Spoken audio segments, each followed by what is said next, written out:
আপনারা দেখছেন সনাতন মিডিয়া। যে হরি কথামৃত পিপাসক্ত হৃদয় নিয়ে এই সাধুর বাজারে ছুটে এসেছি, হৃদয়ের ত্রিতাপ জ্বালাকে একটু নির্বাপিত করব। তাই সর্বাগ্রে কলিযুগ পাবন অবতার, অবতার শিরোমণি, অবতার শারদসার, বৃন্দাবনস্থিত শ্রী শ্রী রাধা গোবিন্দের একাকৃত ঘনীভূত শ্রীবিগ্রহ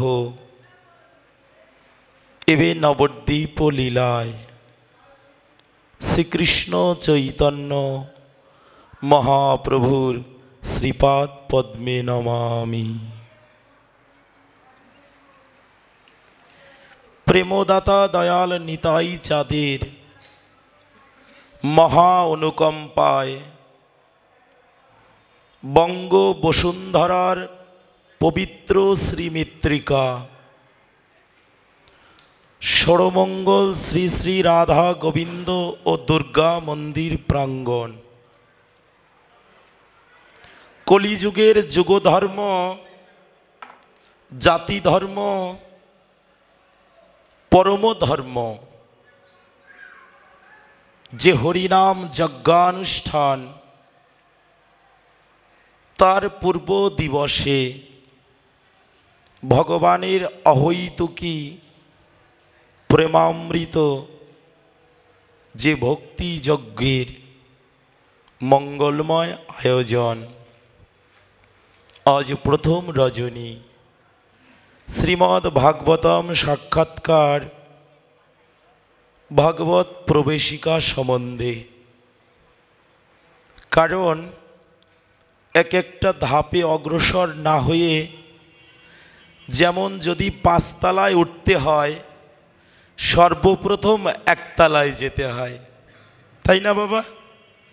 একতলা পার না হলে তো পাঁচতলায় যাওয়া যাবে না।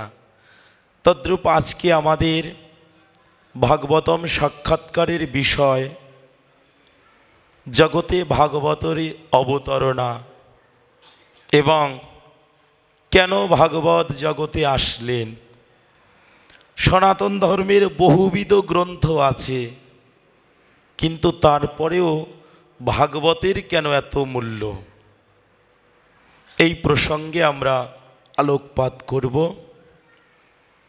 এবং সর্বাগ্রে যে চরণ বন্দনীয়, পূজনীয়, স্মরণীয় শ্রীল শ্রী গুরু মহারাজের আতুল অতুল চরণে সশ্রদ্ধ প্রণতি দণ্ডবৎ।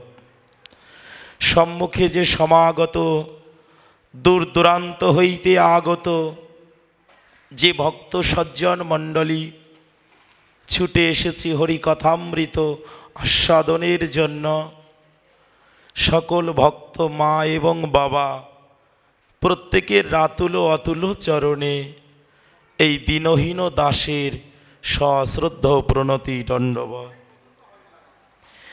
কৃপা করবেন যেন ভগবানের অহৈতুকী প্রেমামৃত কথা দ্বারা তপ্ত হৃদয়কে সুশীতল করিতে পারি। যেমনভাবে এই প্রবল গরমে সামান্য একটু জল তৃষ্ণা নিবৃত্তি করে, তদ্রূপ অনন্ত অনন্তকালের পাপ ও পঙ্কিলতায় যখন হৃদয়ে পাপের তাপে মরুভূমি হয়ে যায়, ভক্তি শূন্য হয়ে যায়, হৃদয় থেকে কৃষ্ণ প্রেমের প্রেমামৃত শুকিয়ে যায়, তখন এই ভাগবতামৃত যদি কেউ একবার শ্রবণ করে, তার হৃদয় চিত্ত কমলে কৃষ্ণ প্রেমের বাড়ির সঞ্চার হয়। এজন্য আমাদের প্রত্যেকের প্রয়োজন সেই ভাগবতের পুণ্য পীযূষ ধারার স্রোতে যেন আমরা প্রত্যেকে অবগাহন করিতে পারি। কেননা এই জগতের বুকে প্রতিটা মানুষের জীবনটাকে চলার জন্য এক একটা আইন প্রণয়ন করা হয়। যারা সরকারি চাকরি করে তাদের একটা নির্ধারিত আইন আছে, এভাবে এভাবে চলতে হবে। যে যে ডিপার্টমেন্টে আছে তার জন্য এক একটা নীতিমালা আছে। ভগবান বললেন এই অনন্ত কোটি ব্রহ্মাণ্ডের যত মনুষ্য জীব আছে এরা জাগতিক জগতে আলাদা আলাদা ডিপার্টমেন্টে থাকতে পারে, কিন্তু আমার রাজ্যে আসতে গেলে তাদেরকে একটা ডিপার্টমেন্টেই থাকতে হবে। সেটাই হচ্ছে এই ভাগবতামৃতের ভক্তি, সেটা ভাগবতের নিগম রস। এই জন্য ভাগবতে সর্বপ্রথম বলেছিলেন নিম্নগানং যথা গঙ্গা দেবানাং অচ্যুত তথা বৈষ্ণবানাং যথা শম্ভু পুরাণানাং ভগবতমস্তথা।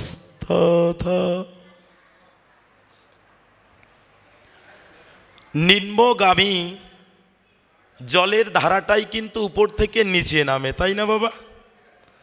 জল যেখানেই রাখবেন ওর পথটা হচ্ছে ওপর থেকে নিচে নামে। ভগবান যে লোকেই থাকেন না কেন তিনিও যখন অবতরণ করেন তিনিও উপর থেকে নিচে নামে। অবতার, অবতরণ, অবতারী, তিনটা সম্বন্ধে আজকে আমরা এই ভাগবত প্রবেশিকায় জানতে পারব। অবতরণ শব্দটা হচ্ছে উপর থেকে নিচে নামা। অবতার তিনি অবতরণ করেন। অবতার ভগবানের অংশ কলা। আর যিনি মহাবতারী তিনি হচ্ছেন একমাত্র এতে চাংশ কলাপূর্ণ কৃষ্ণস্ত ভগবান স্বয়ং। তিনি সাক্ষাৎ ব্রজেন্দ্র নন্দন ভগবান কৃষ্ণ রসময়। আজকে জানিয়ে দিলেন ওহে মনুষ্য জীব, জল যেমনভাবে উপর থেকে নিচে নামে, নিম্নগামী যত জলরাশি আছে সমস্ত জলের মধ্যে গঙ্গা হচ্ছে শ্রেষ্ঠ, তাই না বাবা? যত প্রকার জল আছে এর মধ্যে গঙ্গার জল হচ্ছে উত্তম জল। এই জন্য আমরাও অনেকে চাই যদি একবার গঙ্গায় স্নান করতাম আমাদের পাপ পঙ্কিলতা দ্রবীভূত হয়ে যেত। কিন্তু সবার তো সম্ভব না, সবাই তো গঙ্গা তো বহুদূর, ওখানে যেতে পারবে না। না যেতে পারবে বিধায় ভগবান করুণা করে তার বাণীরূপ গঙ্গা পাঠিয়ে দিয়েছে। জগতে যে জলরাশি ওটা হচ্ছে চরণরূপী গঙ্গা, ভগবানের চরণ থেকে উৎপন্ন, বিষ্ণুর চরণ থেকে উৎপন্ন গঙ্গা। এই জন্য গঙ্গার এক নাম হচ্ছে বিষ্ণু পাদোদক। বিষ্ণু পাদোদক, ভগবান বিষ্ণুর চরণামৃত, যাহা পান করলে পরে অচিরেই হৃদয়ের তৃষ্ণার্ত দ্রবীভূত হয়ে যায়। আর যারা ওই গঙ্গায় স্নান করতে না পারবে, ভগবান জানিয়ে দিলেন আমার মুখ এবং আমার পা এই দুইয়ের মধ্যে কোনো পার্থক্য নাই। আছে বাবা? আপনার পদদেশ বা মুখ এর মধ্যে কি কোনো পার্থক্য আছে? তাহলে ওই গঙ্গা একসময় শুকিয়ে যেতে পারে, ও গঙ্গায় চর পড়ে যেতে পারে, পারে না? ও গঙ্গার জল একসময় নিঃশেষ হয়ে যেতে পারে, কিন্তু ভগবান যে বাণীরূপ গঙ্গা দিয়েছে ওটা কোনোদিন শুকাবে না। ওটা গ্রন্থ যদি বন্ধ হয়ে যায়, ভক্তের হৃদয় গ্রন্থ খোলা থাকবে, ভক্তের মুখ ও গ্রন্থে ভগবানের অমীয় নাম সর্বক্ষণ প্রচার হবে। এই জন্য বললেন নিম্নগামী যত জলরাশি আছে এর মধ্যে শ্রেষ্ঠ হচ্ছে গঙ্গার জল। দেবানাং অচ্যুত তথা, দেবতাদের মধ্যে সর্বশ্রেষ্ঠ হচ্ছে ভগবান বিষ্ণু।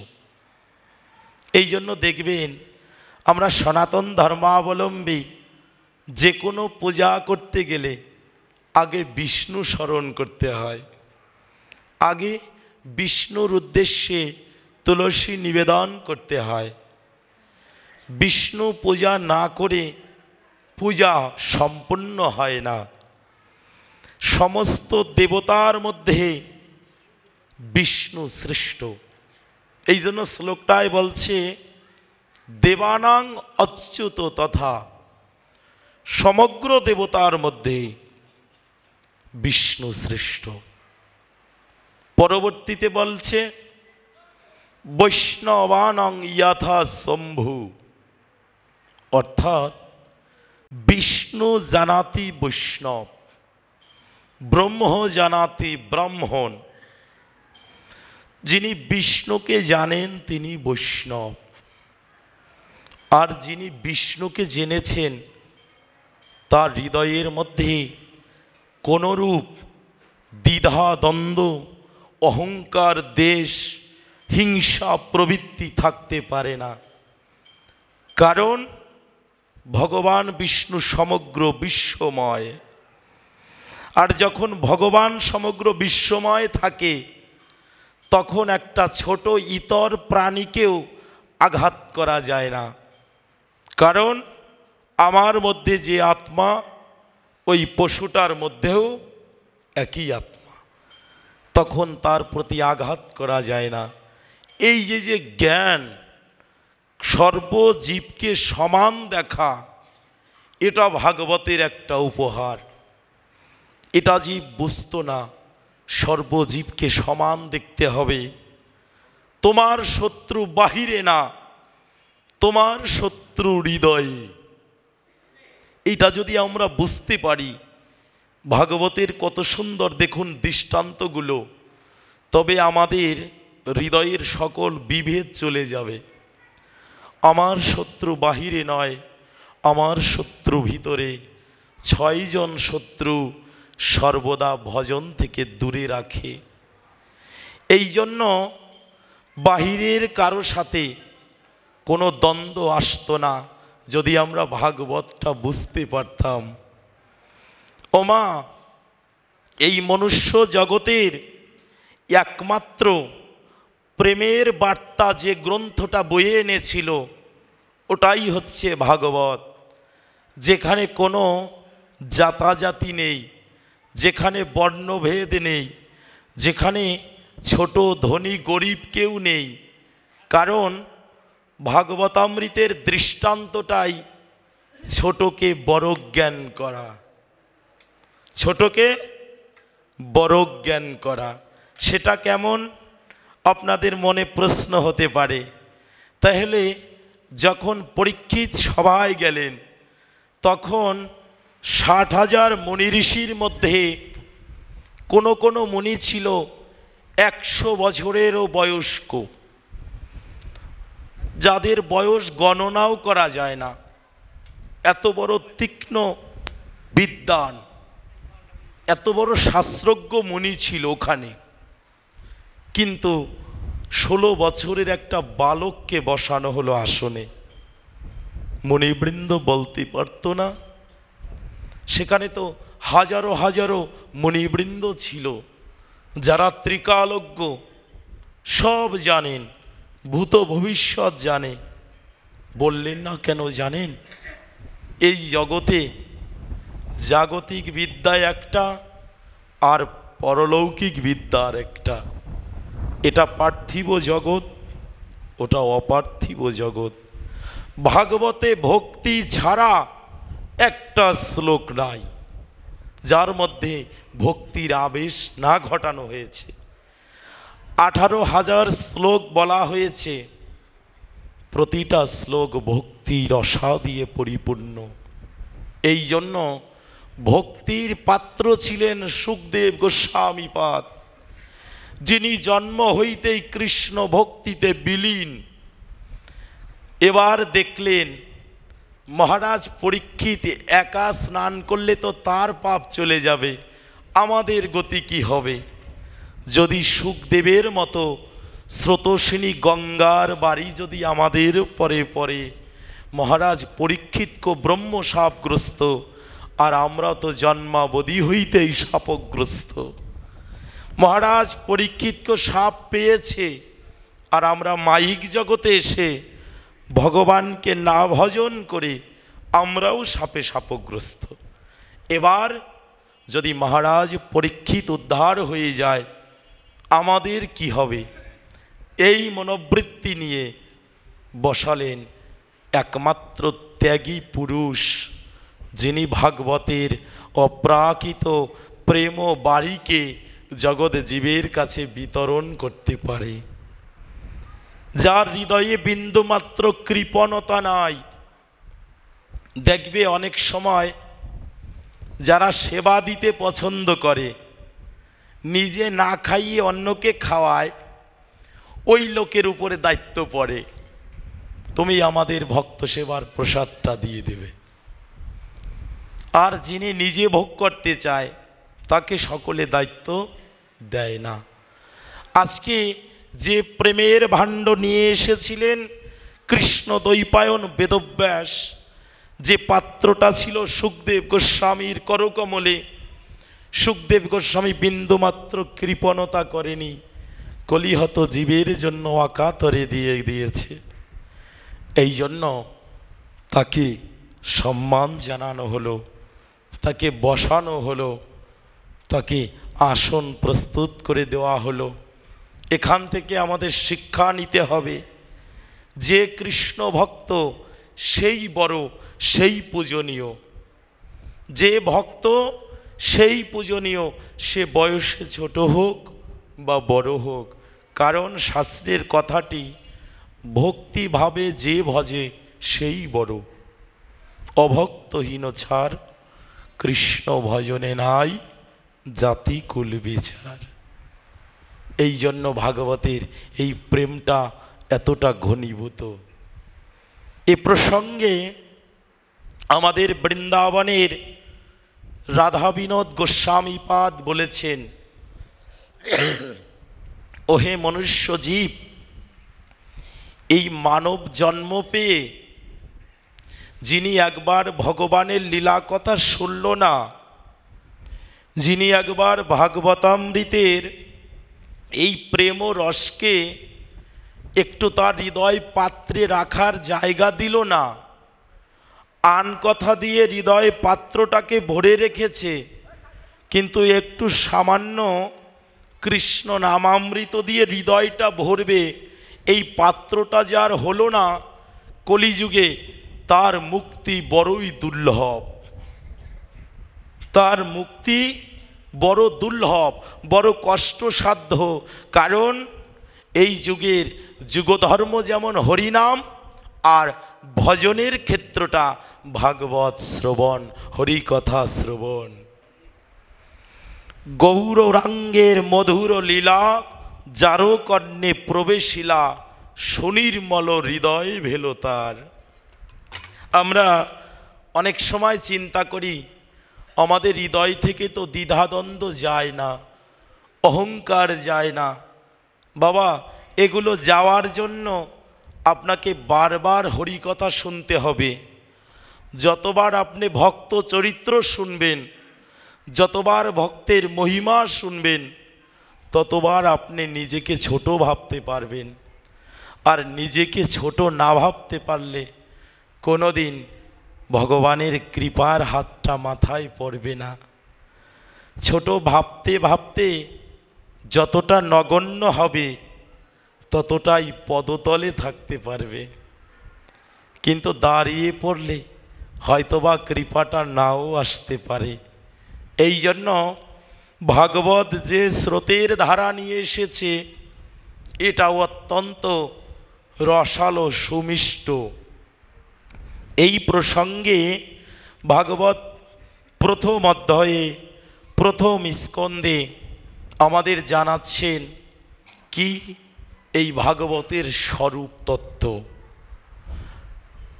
এই জগতে প্রতিটা ফল থাকে একটা বৃক্ষের সাথে, ফলটা সহজে পড়ে না, তবে কিছু অকালপক্ষ ফল আছে যে আমার মতো ভজন শূন্য সাধন শূন্য ওটা সহজেই পড়ে যায়। দেখবে গাছে অনেক আমের মুকুল ধরেছে, সব আম কিন্তু পরিপক্ক হয় না। এই চৈত্রের দুপুরে খরায় পড়ে অনেক আমের মুকুলগুলো কিন্তু পড়ে যায় না বাবা? তদ্রূপ যদি আমাদের হৃদয়টা ভজন শূন্য হয়ে যায়, ভক্তি শূন্য হয়ে যায়, সাধু সঙ্গ বিমুখ হয়ে যায়, মনের যদি মনোধর্ম মনুষ্যত্ব হারিয়ে যায়, তাহলে আমরা অকালে পড়ে যাব। তদ্রূপ ভাগবত যে ফলটা, এই ফলটা ছিল বেদ বৃক্ষে। আমাদের সনাতন ধর্মের আদি ধর্মগ্রন্থ হচ্ছে বেদ। বেদ হচ্ছে অপৌরুষীয়, কোনো পুরুষ এটাকে সৃজন করেনি, কোনো নারী এটাকে সৃজন করেনি। বেদ ভগবানের একটা অলৌকিক শক্তির প্রকাশ। এই জন্য বেদকে বলা হয় অপৌরুষীয়। এটা ভগবানের ভগবানত্ব এবং সনাতন ধর্মের পূর্ব প্রাচীনত্ব প্রকাশ করে। বেদ পড়লে আমরা বুঝতে পারি যে সনাতন ধর্ম এত নিকটের না, এটা বহু দূরের, এটা বহুকাল পুরনো। আর্য মহর্ষিদের মনোধর্ম নয়, এটা তাদের হৃদয়ের আত্মার ধর্ম। সনাতন ধর্ম কারো তৈরি করা ধর্ম নয়, এটা সাক্ষাৎ ভগবানের আশ্রিত ধর্ম। যখন এই জগতে কোনো প্রতিপালক ছিল না, কেউ ছিল না জগতে, স্বয়ং ভগবান শ্রী বিষ্ণু যোগ নিদ্রায় শায়িত ছিলেন। যখন বিশ্ব ব্রহ্মাণ্ডের সৃজন, সেইক্ষণ থেকে এই সনাতন ধর্মের অবতরণ। এই জন্য এটাকে কেউ তৈরি করেনি। ব্যাসদেব সনাতন ধর্ম আনেনি, সুখদেব গোস্বামী সনাতন ধর্ম আনেনি, কোনো অবতার মহাপুরুষ নিয়ে আসেনি, এটা সাক্ষাৎ ভগবান তৈরি করেছে। তাহলে এবার আসুন, ভাগবতটা হচ্ছে বেদ বৃক্ষের একটা ফল।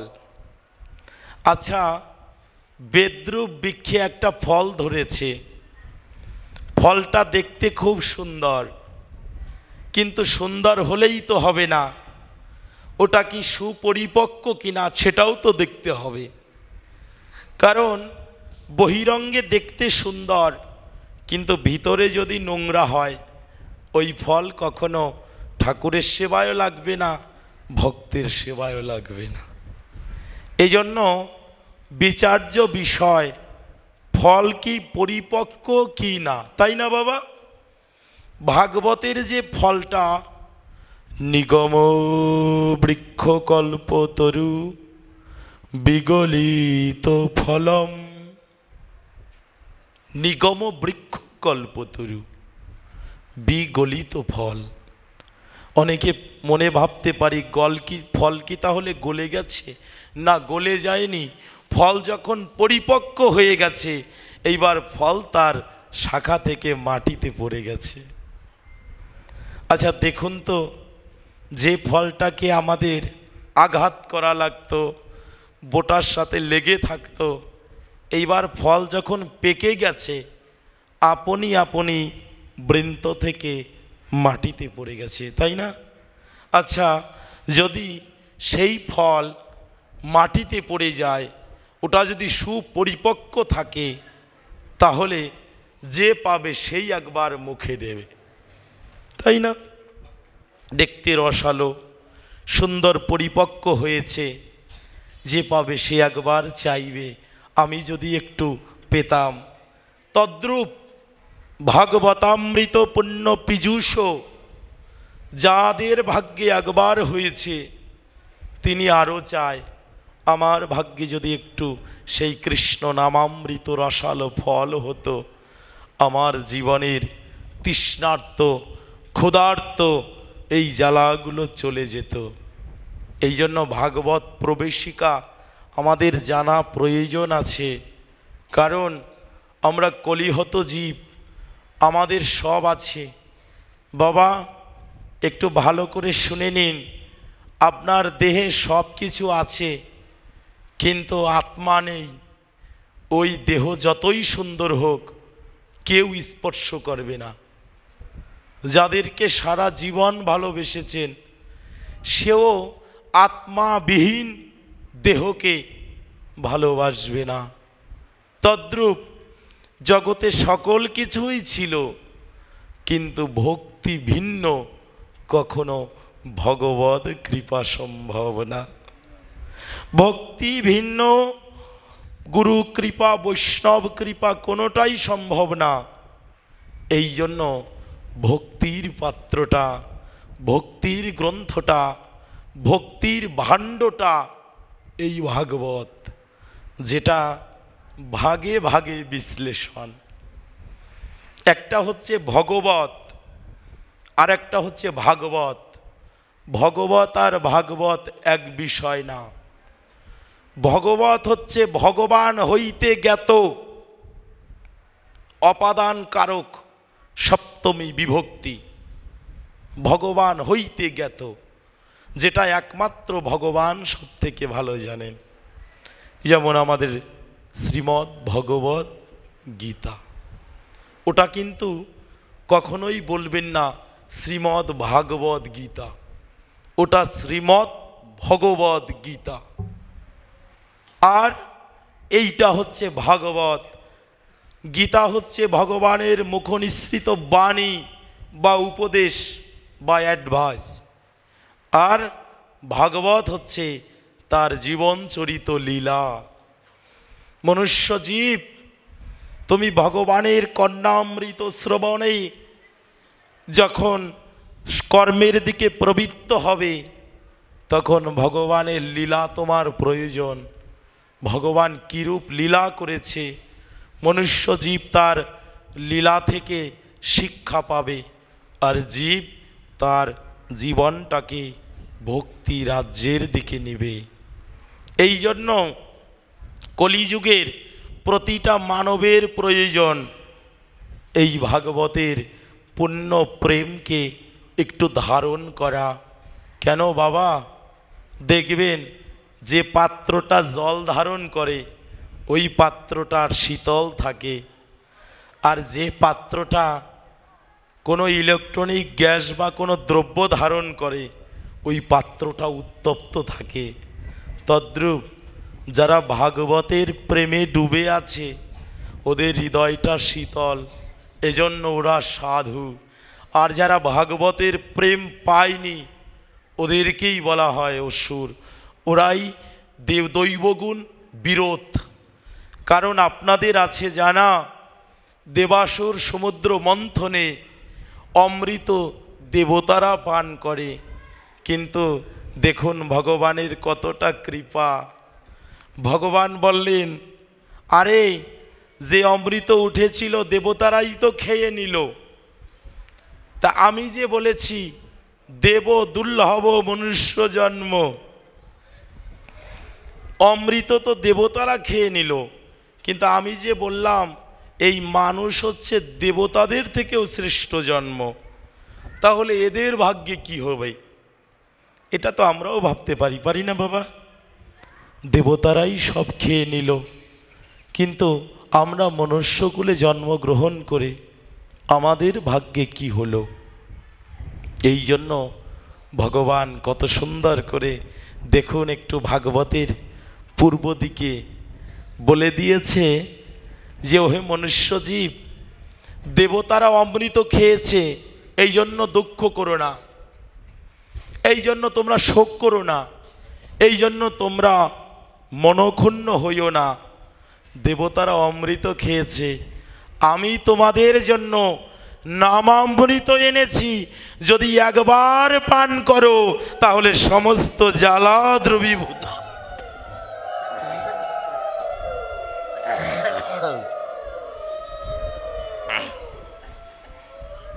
সমস্ত জ্বালা চলে যাবে। এই জন্য আমরা বড়ই ধন্য, কারণ আমরা যে অমৃতটা পেয়েছি এটা বড়ই দুর্লভ, যেটা দেবতারাও পায়নি, যেটা দেবতারাও পায়নি, আমরা সেই অমৃতটা পেয়েছি। এইবার আমাদের জানা প্রয়োজন, দেবতারা অমৃত পেল, ওটা খেয়ে ওরা অমর হয়ে রইল, তাই না বাবা? দেখবে দেবতাদের কি মৃত্যু আছে? ও বাবা, দেবতাদের কি মৃত্যু আছে নাকি? এই যে মায়েরা, দেবতারা কি মারা যায়? একটু জোরে বলো তো, আর একটু জোরে, হইল না, আর একটু জোরে বলো। দেবতারা কি মারা যায়? হ্যাঁ, একটু জোরে জোরে বললে পাশে যে ঘুমাচ্ছে ওরও ঘুম ভাঙবে। এই জন্য মাঝে মধ্যে একটু রাধে রাধে বা একটু জোরে জোরে কথাগুলো বলতে হবে, পাশের জন যাতে ঘুম ভেঙে যায়। এমনিতেই বেশি রাত্রে তো শুরু হয়েছে, ঘুম একটু আসতেই পারে। এই জন্য মাঝে মধ্যে একটু রাধে রাধে বললে, হাতটা জাগালে ঘুমটা ভেঙে যাবে। এই জন্য আমাদের মাঝে মাঝে একটু বলতে হবে রাধে রাধে। বেশ, খুব ভালো। আচ্ছা, তাহলে দেবতারা অমর, কোনোদিন মারা যায় না। এইবারে আসুন আমাদের মোহন বাবু, ওনাকে মনে করেন একটু অমৃত খাওয়ানো হয়েছে, তাহলে উনিও অমর। এবার ওনার যারা আপনজন, ওনার যারা আত্মীয় বা আত্মজ, এরা প্রত্যেককে চোখের কাছ থেকে আস্তে আস্তে বিদায় নিয়ে চলে যাচ্ছে। ওনার কি ভালো লাগবে? উনি নিজে বেঁচে আছে, কিন্তু ওনার যে আপনজন যারা, তারা একজন একজন করে বিদায় নিয়ে চলে যাচ্ছে, ওনার কিন্তু ভালো লাগবে না। এক সময় গোবিন্দের কাছে বলবে, গোবিন্দ, আমার যারা ছিল আপন সবাই চলে যাচ্ছে, তুমি কি আমাকে দেখছো না? আমাকে একটু নিতে পারো না? বলবে না? তখন নিজে বলবে যে আমাকে গোবিন্দ নিতে পারো না? আচ্ছা, যে অমৃত খেয়ে দুঃখ পেতে হয়, ওই অমৃত কি প্রয়োজন আছে?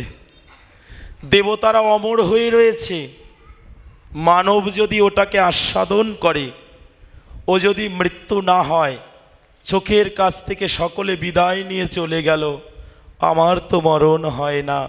এই যে যে দুশ্চিন্তা, ভাগবত জানালেন তোমাদের ওই অমৃতের প্রয়োজন নেই, ভাগবতামৃত হরি নামামৃত এনেছি, তোমরা পান করো।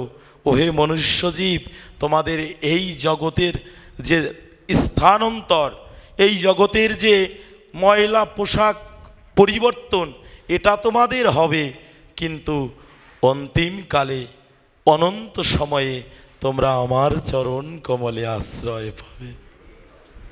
তাহলে ভাগবতামৃতের যে হরি নামামৃত, এটা ওই অমৃত থেকে বড় মূল্যবান। দেবতাদের অমৃত থেকে ভাগবতামৃত, প্রেমামৃত, এটা মূল্যবান, কারণ এটা খেলে পরে মৃত্যু দেহের হবে, দেহ নষ্ট হবে, কিন্তু দেহি যাহা থাকবে তিনি অন্তিমে গোবিন্দের চরণ কমল প্রাপ্তি হবে। এই জন্য প্রয়োজন। এইবারে আসুন, যে ভাগবতটা একটা অভিশাপ, অনেকেই আমরা বলি বাবা ভাগবত তো প্রথমেই অভিশপ্ত গ্রন্থ, এটা তো অভিশাপ দিয়ে দিয়েছে। অভিশাপ না দিলে তো আসতো না। আমরা যদি একটু চিন্তা করি গভীরভাবে, এটা শুধুমাত্র মহারাজের কি পরীক্ষিতের কি অভিশাপ? এটা আমরা যে মনুষ্য জীব আছি প্রতিটা মানবেরই তো অভিশাপ। প্রতিটা মানবের পিছনেই 7টা দিনের আয়ুর একটা বড় অভিশাপ। 7টা দিবসের মধ্যে কোনো না কোনো দিবস কোনো না কোনো পাখি উড়ে যাবে, হয়তোবা আপনার, হয়তোবা আমার, হয়তোবা অন্য কারো। এই 7টা দিবসের মধ্যে যে পাখিটা ছেড়ে যাবে ওটা আর খাঁচায় ঢুকবে না, ওটা আর খাঁচায় ঢুকবে না। আচ্ছা, পাখি যদি না ঢুকে তাহলে পাখির লালন পালন করেও কোনো লাভ নেই। এই জন্য ভাগবত শিখিয়েছে দেহের মধ্যে যতদিন পাখি আছে ততক্ষণ পর্যন্ত হরি নাম শ্রবণ করো, কৃষ্ণ কথা শ্রবণ করো। যতবার কৃষ্ণ কথা শুনবে, একটু দৃষ্টান্তটা আপনাদের শুনতে হবে। সকলে একটু হৃদয় খাতার উপরে লিখে নিয়ে যাবেন কথাটা। অনেকে আমরা বলি কৃষ্ণ নাম শুনলে কৃষ্ণ পাবো, কৃষ্ণ নাম শুনলে কৃষ্ণ পাবেন না। অনেকে বলে ভাগবত শুনলে গোবিন্দ পাবো। ওমা, ভাগবত শুনলে গোবিন্দ পাবেন না, এটা তো মূর্খতার কথা। কারণ স্বয়ং ভগবানই নামরূপী পরম ব্রহ্ম। আপনি ভালো করে শোনেন, ভাগবত শুনে কৃষ্ণ পাবেন না, কিন্তু কায়মনোবাক্যে যদি ভাগবত শ্রবণ করেন আপনার কর্ণ দিয়ে সাক্ষাৎ ভগবানের নামরূপী ব্রহ্ম আপনার হৃদয়ে প্রবেশ করবে। নিতাই গৌর হরি বল। ভগবান আপনার হৃদয়ে প্রবেশ করবে, ভগবান আপনার হৃদয়ে কর্ণ দিয়ে প্রবেশ করে যাবে। এই জন্য বলেছিল শৈরে কেবা শোনাইল শ্যামনাম, কানেরও ভিতর দিয়া মরমে পশিল আকুল করিল প্রাণ। এই কৃষ্ণ নাম কে শোনাইল, এই হরিনাম কে শোনালো? কারণ এটা কোনো সিনেমার গান না, এটা কারো তৈরি করা কথা না, এটা কারো মনোকল্পিত বানানো কথা না। এটা ভগবান যে লীলা করেছে, আর ওই লীলাকে যারা প্রত্যক্ষরূপী হয়ে দর্শন করেছে, ভগবানেরই অবতার, তিনি বেদব্যাস। এই জন্য ভালো করে আমাদের জানা প্রয়োজন, প্রত্যেকে বেদব্যাসও কিন্তু ভগবান, তাই না? দেখবে মহাভারতে আছে বেদব্যাসকে ভগবান বলা হয়। আমাকে প্রশ্ন করেছে, বাবা ব্যাসদেব যদি ভগবান হয় তা উনি কোন ভগবানের কথা লিখেছে? উনি যদি নিজেই ভগবান হয় তা উনি কি কথা লিখেছে? ওনার জীবনী লিখেছে? আমাদের এখানেও একটু জানার দরকার আছে। বেদব্যাসকে ভগবান বলা হয়, বামনকে ভগবান বলা হয়, নৃসিংহকে ভগবান বলা হয়, মৎস্যকে ভগবান বলা হয়, কুর্মকে ভগবান বলা হয়, সকল অবতারকে ভগবান বলা হয়, কিন্তু ঈশ্বর সকলকে বলা হয় না। ভগ শব্দের অর্থ 6টা গুণ। একটু একটু করে ভেঙে ভেঙে বুঝুন। ভগ শব্দের অর্থ 6টা গুণ, আর বান শব্দের অর্থ অধিকারী। যিনি সরগুণের অধিকারী তিনি হলেন ব্রজের হরি ভগবান। 6টা গুণ কি কি? ঐশ্বর্য, বীর্য, যশ, শ্রী, জ্ঞান, বৈরাগ্য। এই 6টা গুণ যার মধ্যে পূর্ণরূপে আছে তিনি সাক্ষাৎ ভগবান। আর ঈশ্বর পরম কৃষ্ণ সচ্চিদানন্দ বিগ্রহ, তিনি ঈশ্বর। ঈশ্বর প্রত্যেকে নয়, ঈশ্বর এক অদ্বিতীয়। তিনি আমাদের জগৎ জীবের আশ্রয়দাতা। এইবারে আসুন, বেদব্যাস যে ভগবান, তিনি হৃদয়ের মধ্যে যে জ্ঞান ঐশ্বর্যের প্রকাশ ঘটিয়েছিলেন, এর দ্বারা জগতে ভাগবতামৃত প্রচার করেছে। যখন হরিদ্বারের ব্রহ্মকুণ্ড তীরে সরস্বতী নদী তটে মহারাজ পরীক্ষিতের সভা, এই ভাগবত জগতে কি প্রয়োজন? জগতের প্রয়োজন কেবল একটু প্রেম। এই জন্য আমাদের যুগ নায়ক চৈতন্য মহাপ্রভু বলেছিল, একমাত্র প্রেম প্রয়োজন। এই কলিহত জীবের আর কিছু প্রয়োজন না, একটু প্রেম ভক্তির প্রয়োজন শুধু। এটুকু হলেই জীবন ধন্য। কিন্তু বাবা, এটা বড়ই কষ্টসাধ্য বিষয়, এটা প্রাপ্তি হওয়া বড় কষ্টসাধ্য। কেন কষ্টসাধ্য? কারণ আমাদের হৃদয় তো ভজন শূন্য। আমাদের মন চায় না ভক্ত সঙ্গ করতে, হয়তোবা কোনো পাকে পড়ে বা কারো সাথে পড়ে আমরা এসে যাই। কিন্তু যাদের মনটা এখনো পড়ে আছে কৃষ্ণ কথা শ্রবণে, হরিনাম আস্বাদনে, তারা সর্বক্ষণ কৃষ্ণ ছাড়া আর কোনো কিছু বোঝে না, তারা ভগবান ছাড়া কিছু বোঝে না। আর আমাদের সঙ্গটা হচ্ছে আমাদের হৃদয় ভজন নেই, হৃদয় সাধনা করতে জানে না। সাধনার বাংলা শব্দ সাধা। একবার খাচ্ছে না তুমি আবার বলো, একবার খাচ্ছে না তুমি আবার দাও। সাধনা হচ্ছে সাধা।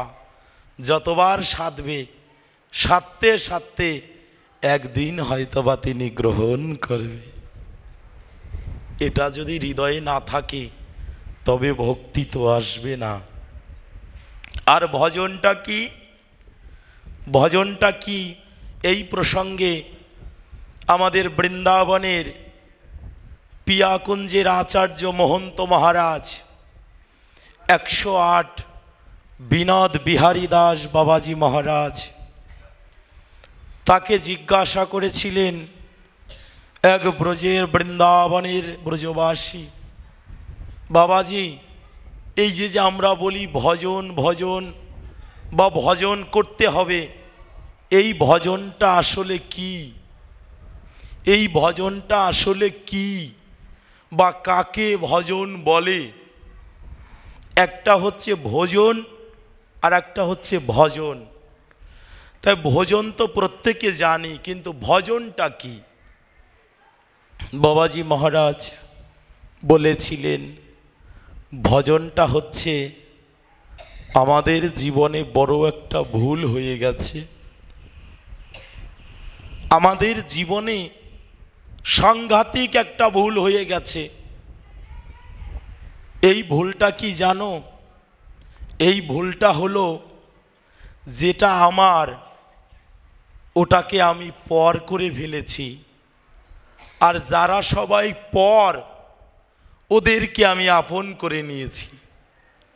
একটু ভালো করে শ্রবণ করুন।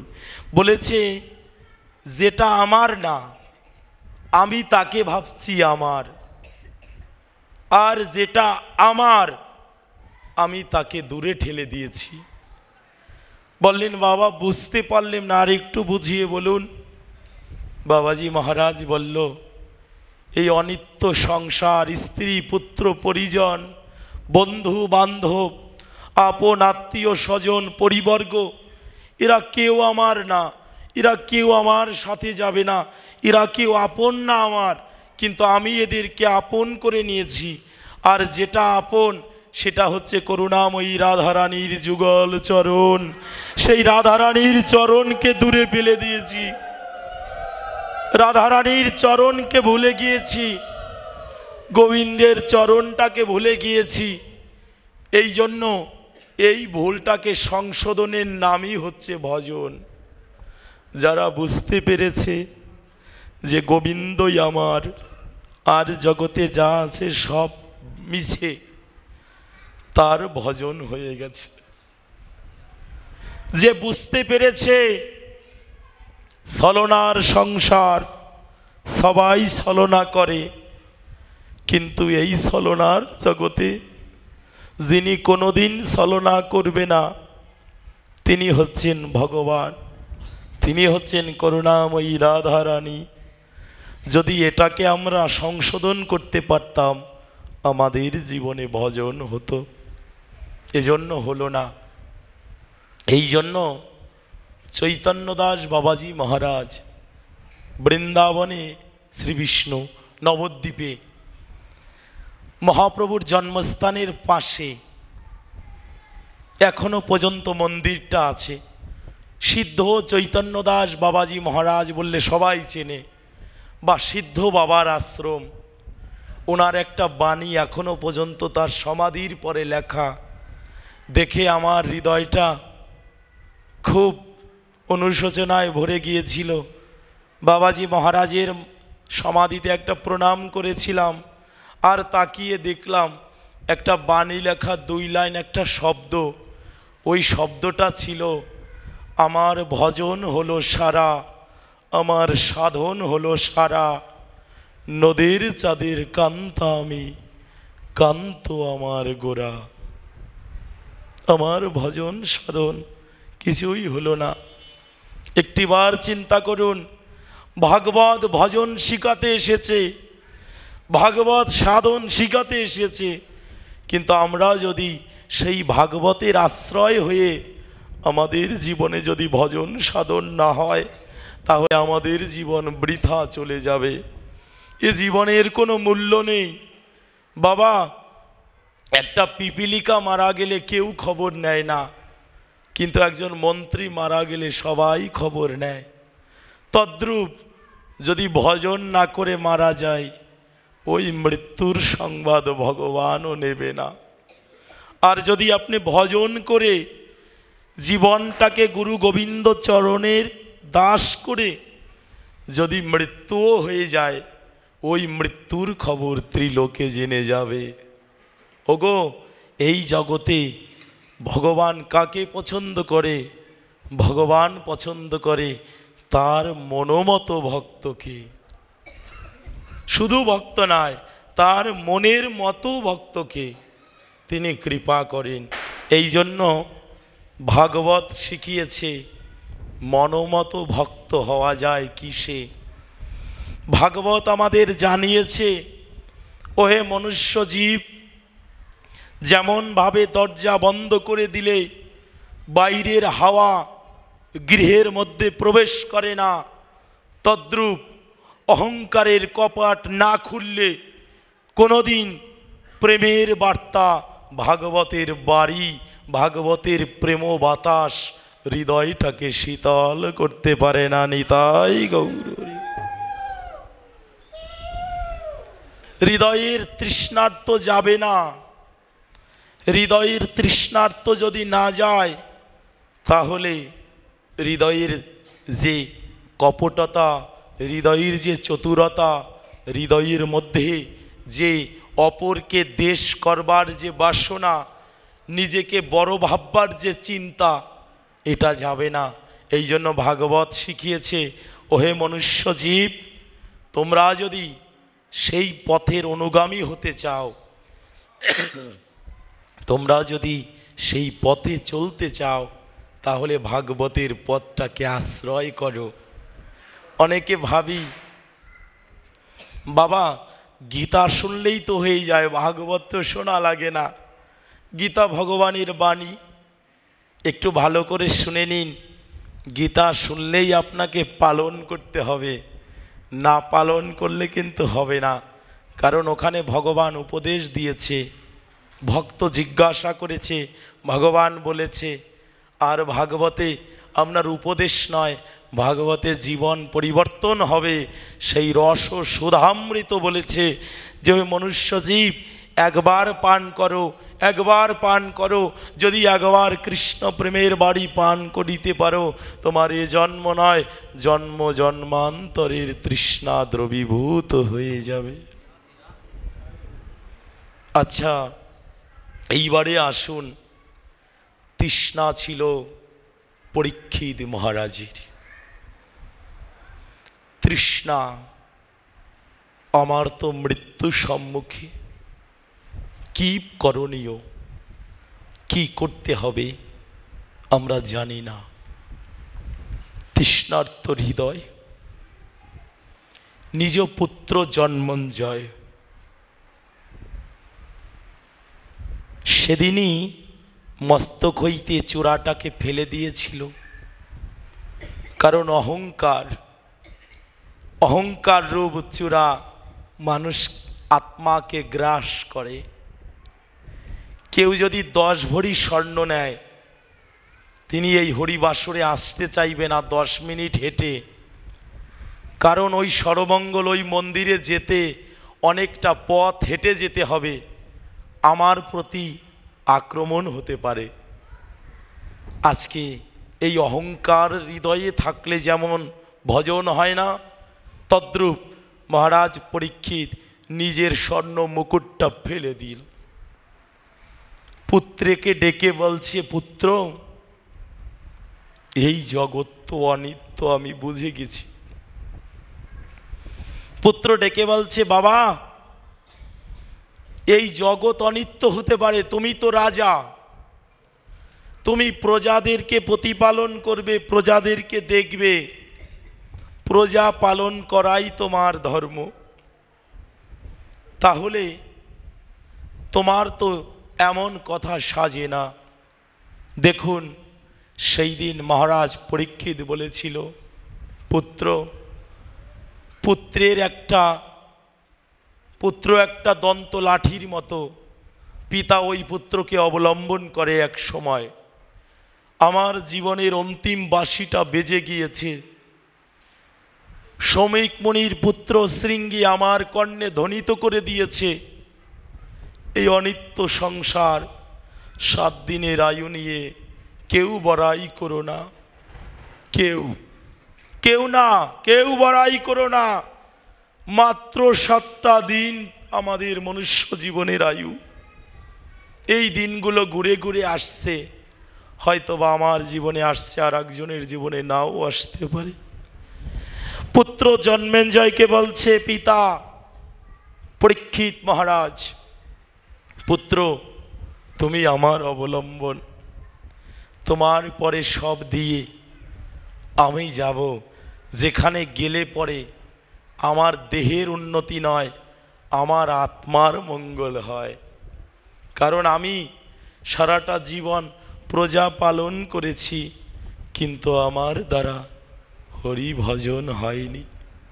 দেখেছেন বাবা, যে প্রসঙ্গটা আমি বলেছিলাম ভজন, এই যে দেখুন মিলে গেল। মহারাজ পরীক্ষিত বললেন নিজে, আমিও তো সারা জীবন আপন ভেবেছি, সবাইকে ভেবেছি এই সমগ্র চক্রবর্তী সম্রাট আমি, আমার সবাই, কিন্তু আমি তো যে আমার পরম আপন, আমি সে গোবিন্দকে আপন ভাবতে পারি না।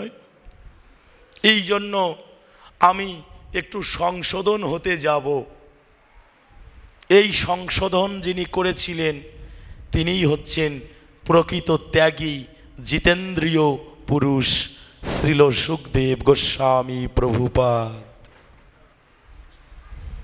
তিনি এই সংশোধনটা করিয়েছিলেন মহারাজ পরীক্ষিতকে। একটু ভালো করে চিন্তা করুন, যিনি সংশোধন করাতে পারে তার থেকে বড় মাস্টার নয় আছে, যিনি আমার ভুলটাকে ধরিয়ে দেবে। তদ্রূপ মহারাজ পরীক্ষিত মনে মনে ভাবছে, পুত্রের নিকটে সব কিছু দিয়ে আমি গঙ্গার তীর গাহন করব, চলে যাব, অনিত্য সংসার নিয়ে আর থাকবো না। কিন্তু কি জানো বাবা, কারণ মায়া তো কাল সর্প, মায়া আমরাও ভাবি আমরা কালকেই সব চলে যাব, কালকেই ব্রজে ভজন করব, কিন্তু মায়ার দাসত্ব করে আমরা কেউ স্থায়ীভাবে এই ব্রতটা নিতে পারি না। অনেকে দেখেছি বৃন্দাবনে গিয়েছে, হয়তোবা 1 মাস 2 মাস ভালো লেগেছে, তারপর আর ভালো লাগে না। এই যে দেখুন ধামে বসে ধামের প্রতি অরুচি, এটাও অপরাধ। সাধু সঙ্গে এসেছি, বৃন্দাবনে এসেছি, কিন্তু কষ্ট করে মন চাইছে না, বসে আছি, এটা অপরাধ হচ্ছে, ভজন হচ্ছে না। মহারাজ পরীক্ষিত বলছে, এ পুত্র, এই জগতে যেমন তৃষ্ণার্ত পশু জল পান করতে জানে না, ও ঝাঁপিয়ে পড়ে গঙ্গায়, আমার হৃদয় তেমন তৃষ্ণার্ত, আমি সাধুরূপ গঙ্গায় ঝাঁপিয়ে পড়তে চাই, তবেই আমার হৃদয় শীতল হবে। আমি তৃষিত। মহারাজ পরীক্ষিত বলতে তৃষিত পশু দেখবেন এই সময়তে দেখা যায়, কুকুরের যখন তৃষ্ণা পায় জল পান না করে জলের পরে ঝাঁপিয়ে পড়ে, ডুবাতে থাকে। তদ্রূপ এই মনুষ্য জীবনে মনুষ্যকুলে জন্মগ্রহণ করে যারা আমরা নবোদয়যুক্ত দেহ পেয়েছি, যারা আমরা ভজনের যোগ্য দেহ পেয়েছি, তাদের একটাই করণীয়, এই জগতে জীবন থাকতেই, প্রাণ থাকতেই একটু নিজের জীবনটাকে চেঞ্জ করে নেওয়া, যে যারা আমার নয় তাদের প্রতি জানি দুর্বল না হই, আর যে চরণ, যে ভগবান আমার, আমি যেন তার প্রতি একটু সদয় হই, তবে জীবনে সুখ আসবে, তবে জীবনে আনন্দ আসবে। মহারাজ পরীক্ষিত যেতে চাইছে, কিন্তু পুত্র যেতে দিচ্ছে না। পিতা, এই জগতে পিতা পুত্রের কাছ থেকে বহু কিছু চায়, আর পুত্র পিতার কাছে বহু কিছু চায়, কিন্তু পিতা, তুমি আমাকে কি দিয়ে গেলে? তুমি তো বুঝে গিয়েছো যে সংসার অনিত্য, কিন্তু আমাকে কি দিয়ে গেলে? জানেন, সেই দিন মহারাজ পরীক্ষিত তার পুত্রকে একটা কথা বলেছিল, হে পুত্র, জীবনে কোনোদিন দেহে প্রাণ থাকতে কোনো সাধুর প্রতি অবিচার করবে না। পরীক্ষিত বলেছিলেন, আমার জীবনে যে কষ্ট, যে যন্ত্রণা, এটা যদি আমি ওই শ্রমিক মুনির কণ্ঠে মৃত সর্প পেঁচিয়ে না দিতেম, তাহলে আমার জীবনে এই দুঃখ নেমে আসতো না। তোমার দেহে যতদিন প্রাণ থাকবে, পারলে সাধুর সেবা করবে, সাধুকে অবজ্ঞা করবে না। এই জন্য সাধুর অবজ্ঞা করলে, সাধুর নিন্দা করলে, সাধুর দুর্জয় গুণগুলো আপনার ভিতরে চলে আসবে। আপনি যদি সাধুর নিন্দা করেন, সাধুর যদি কোনো ভুল ত্রুটি দুর্জয় গুণ থাকে, ওটা আপনার মধ্যে চলে আসবে। কিন্তু সাধু নির্মল হয়ে গেল, সাধু ধৌত হয়ে গেল। এই জন্য এটা কখনোই আমাদের সমীচীন নয়। সাধুকে সম্মান করাই আমাদের যুগের, কলিযুগের সাধু সেবা, জীবে দয়া নামে রুচি। এই যে প্রসঙ্গটা, আজকে পিতা চলে যেতে চাইছে, পুত্র দুটো হাত ধরেছে, টপ টপ করে জল পড়ছে পিতার। পরীক্ষিত মহারাজ দুটো নয়ন জলে পুত্রকে বিদায় দিয়ে গেলেন। আমাকে যে যেতেই হবে, আমি এই জগতে থাকতে পারবো না, আমাকে যেতেই হবে। কোথায় যাব? গঙ্গা তীরে। কেন যাব? ওখানে হাজারো মুনি ঋষিবৃন্দ এসেছে। বলছে কেন এসেছে? কারণ ওটা সাধুর সরোবর, আর সাধুর সরোবরে যদি যাই, তাহলে পরে ওই সরোবরের জলে আমি স্নান করে আমার ত্রিতাব জ্বালা যাবে। আপনাদের আছে জানা, মহাভারতে অর্জুনকে পাঠানো হয়েছিল। ভগবান বলেছিল, অর্জুন, আমরা তো অনেক দূর আসলাম, অনেকটা পথ এসেছি, আমার একটু তৃষ্ণা পেয়েছে, আমাকে একটু জল দাও। অর্জুন মনে মনে ভাবছে, এত বড় অরণ্যে তো জল নাই, কোথাও জল নাই, এত বড় অরণ্যে কোথাও জল নাই, আমি জল দেব কোথা থেকে? তো অর্জুন বলছে, প্রভু যেহেতু আদেশ করেছে, একটু জল চাইছে, তুমি রথটাকে এখানে দাঁড় করাও, আমি গিয়ে দেখি আশেপাশে কোথাও জল পাওয়া যায় কি না। আচ্ছা, জলের জন্য ছুটে বেড়াচ্ছে, বন থেকে বনান্তরে খুঁজছে, কোথাও জল নাই। কেউ কেউ বললেন, ওহে অর্জুন, তোমার যে বাণের আঘাতে স্বয়ং পাহাড় চূর্ণ হয়ে যায়, তোমার বাণে এমন তীক্ষ্ণ শক্তি যে শক্তিতে পাহাড় বিলীন হয়ে যায়, তুমি কেন জলের জন্য ছুটছো? তোমার তো জলের জন্য ছোটা দরকার নেই, তোমার বাণের আঘাতেই তো গঙ্গা আসতে বাধ্য। অর্জুন বললেন, গঙ্গা আসতে বাধ্য সত্য, ওই গঙ্গার বাড়িতে ভগবানের যে তৃষ্ণা যাবে না, কারণ ভগবান তো চতুর।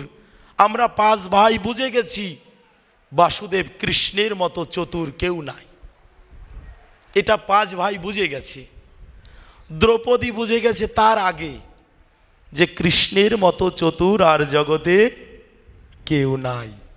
এইবারে যেহেতু গোবিন্দ বলেছে এটা কোনো একটা পরীক্ষা হবে, তারপরেও ভয় দেশ সব কিছু ছেড়ে দিয়ে অর্জুন ধনুর্বিধারী হয়ে ছুটে যাচ্ছে কোথায় জল পাই। যেতে যেতে অরণ্যের উত্তর দিকে দেখছে বিশাল বড় একটা জলকুণ্ড। ওই অরণ্যের জলকুণ্ডের মধ্যে সুন্দর শাপলা পদ্ম ফুল ফুটেছে, ওখানে ভূমর বৃন্দ আছে, রাজহংস রাজহংসী ক্রিয়ারত নিত্যানন্দে মত্ত। দেখে খুব ভালো লাগলো। আমি জল পেয়েছি, মাটির ভাণ্ডটা দিয়ে জলের নিকটে যাবে, পারে এসেছে, অমনি ওই পাশ থেকে জলের পাড়টা উপচে আসছে। যখন ওই পাশ থেকে জলের পাড়টা উপচে আসছে, অর্জুন ভাবছে এটা তো জল না, এটা কোনো অসুরের ছলনা, না হলে পরে এক পার কিভাবে আমার প্রতি উপচে আসতে পারে, এই পারে জল নেওয়া যাবে না। অর্জুন আবার পাশ দিয়ে এইবার পূর্ব পারে এসেছে। যখন পূর্ব পারে এসেছে, জল ভরতে যাবে, এমন সময় আবার বিপরীত পাশ আবার উপচে আসছে। অর্জুন ভাবছে সম্ভব? এ তো বড়ই সাংঘাতিক ব্যাপার, আমি যে জল নিতে পারছি না, কারণটা কি? পার কেন আমার উপরে আসছে? 4 পারে গেল, জল ভরতে পারে না। এ কি হলো? না ভরতে পেরে খালি ভাণ্ডটা নিয়ে ভগবানের কাছে গেছে। অর্জুন বড়ই তৃষ্ণা, তাড়াতাড়ি দাও, জল দাও তাড়াতাড়ি। যখন বলেছে, অর্জুন বলছে, প্রভু কষ্ট নিও না, আমার ভাণ্ডটা যে খালি, জল আনতে পারি নাই। বলছে, জল আনতে পারো নাই তো কি করেছো? বলছে, আমি জলের সন্ধান পেয়েছি কিন্তু জল আনতে পারি নাই। বলছে, কেমন জলের সন্ধান? বলেছে, আমি যখন জল আনতে যাই, ওপর পার আমার উপরে উপচে পড়ে। বলছে, তাহলে আমাকে নিয়ে চলো। যখন নিয়ে গিয়েছে, দেখছে সেই বড় সরোবর। ভগবান একটু হাসছে, হেসে বলছে, অর্জুন মনে মনে ভাবছে জল তো তুমি নিতে পারবে না।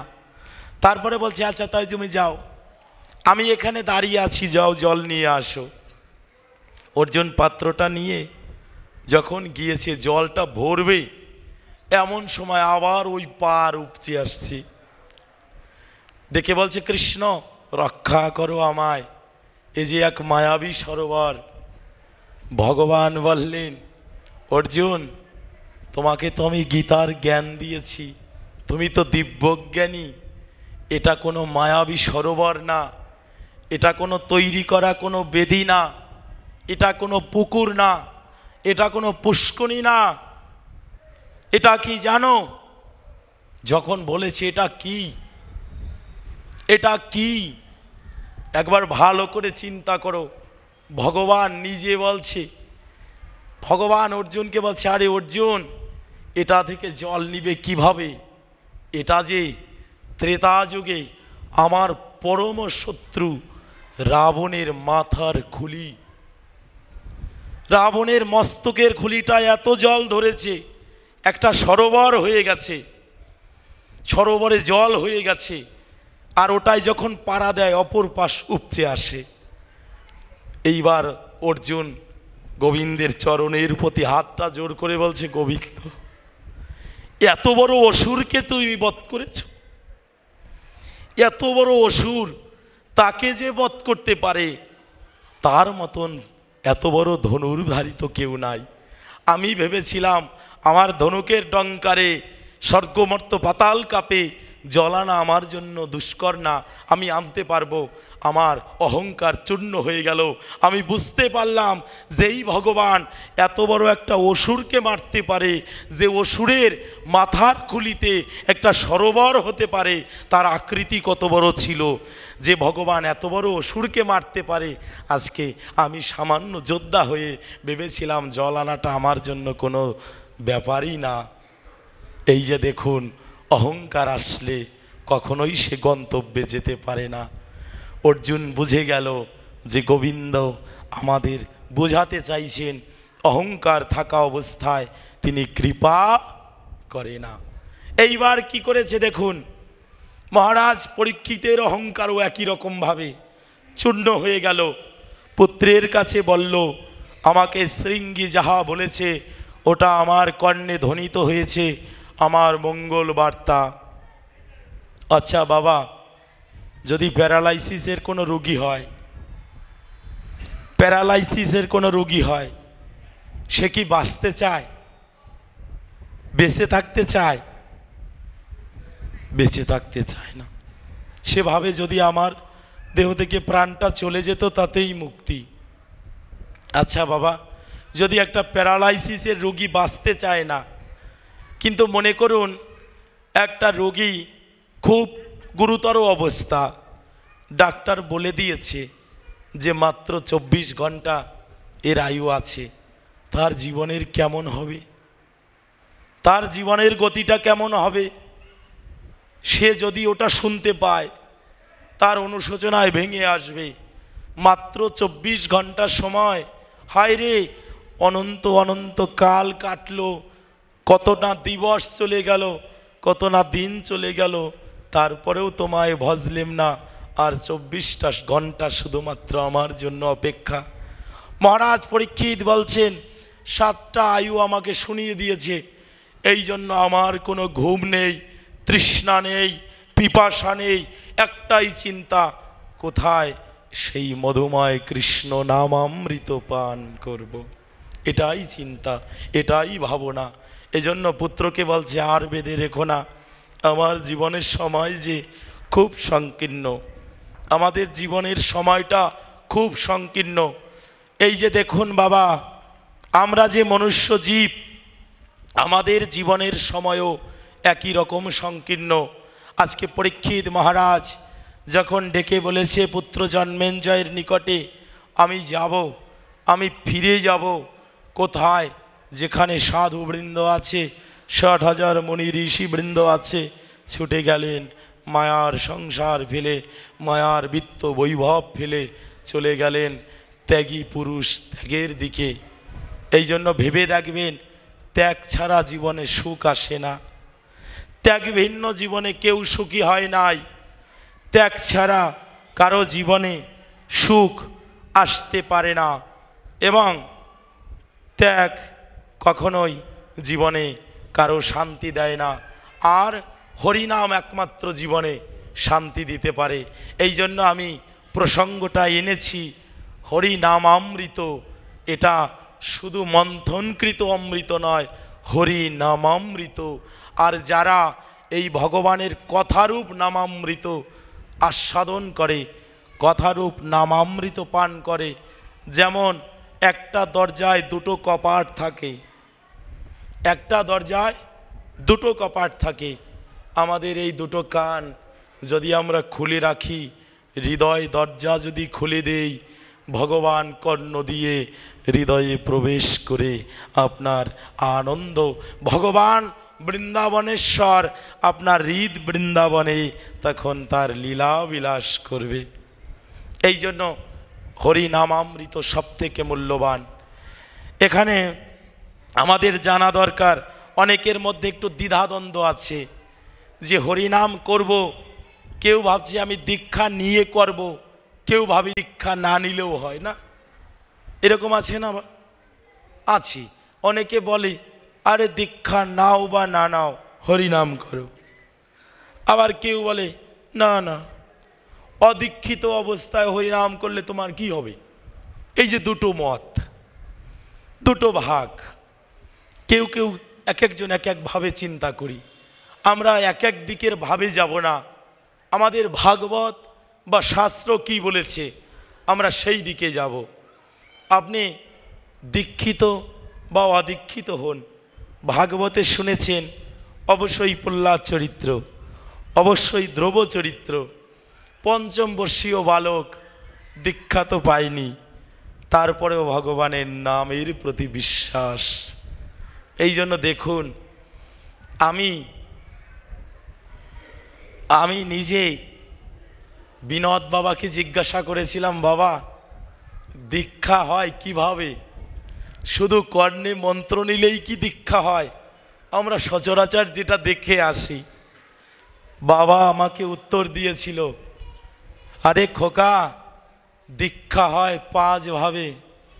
তুমি যদি মনে করো ইনি তোমার গুরু, তুমি যদি আশ্রয় করে থাকো সেই তোমার গুরু হয়ে যাবে।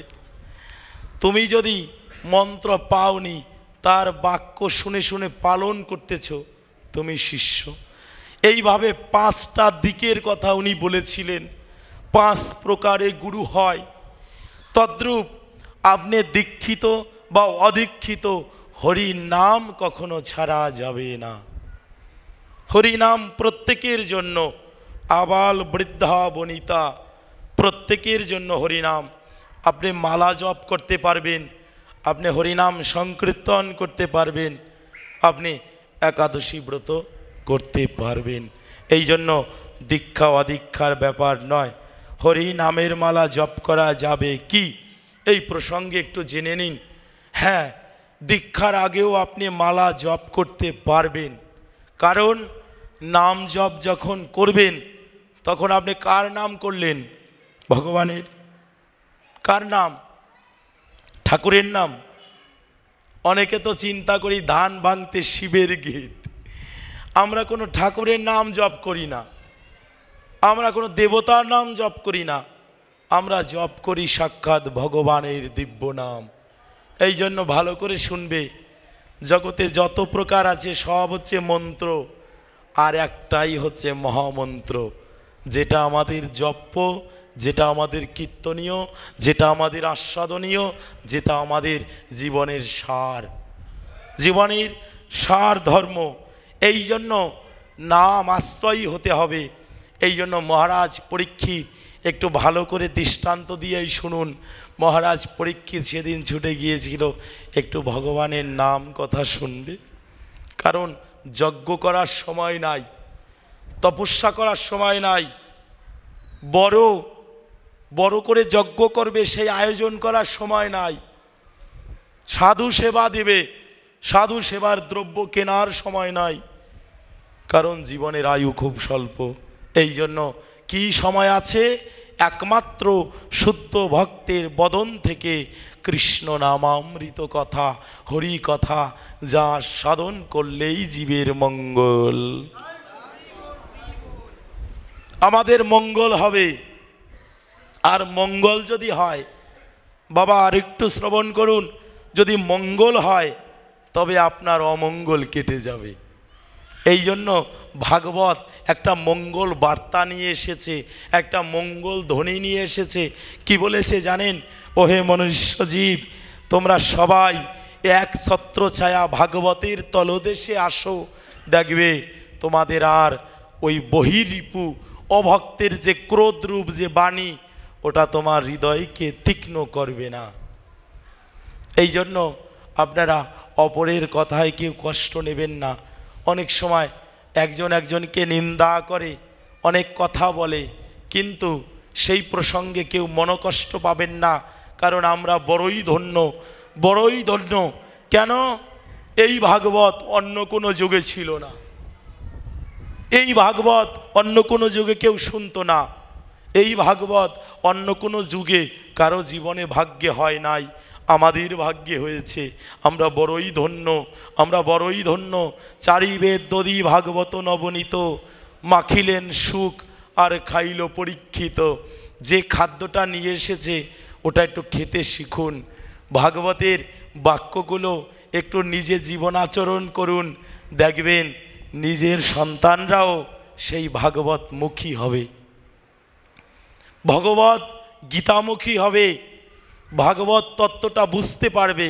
আর তার থেকে বড় বিশেষ কথা, ভাগবত তো কোনো আলাদা কোনো নিদর্শন নয়, ভাগবতের নিদর্শনটা এক ঈশ্বরমুখী জীব। ঈশ্বর ভৃত্য, জীব হয় ভৃত্য, ঈশ্বর হয় প্রভু, আর কিছু নহে ভাগবতে কভু। ভৃত্য মানে আমরা চাকর, আর ভগবান হয় প্রভু। এটা ভাগবত আমাদের শিখিয়েছে।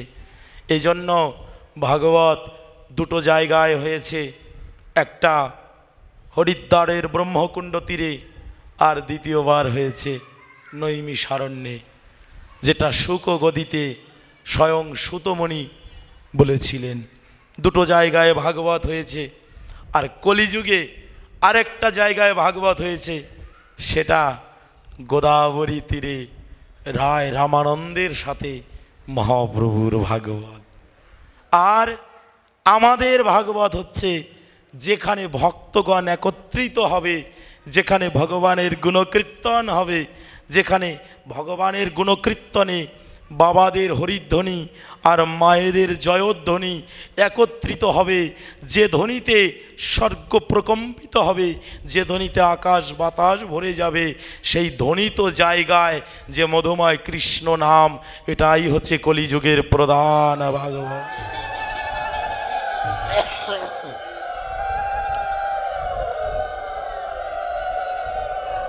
এই জন্য বাবাদেরও ধ্বনি আছে, মায়েদেরও ধ্বনি আছে, দুটো ধ্বনি একত্রিত মিশে সেদিন জগতে জীবের হৃদয়ের আত্মনাদকে শুকিয়ে দেবে।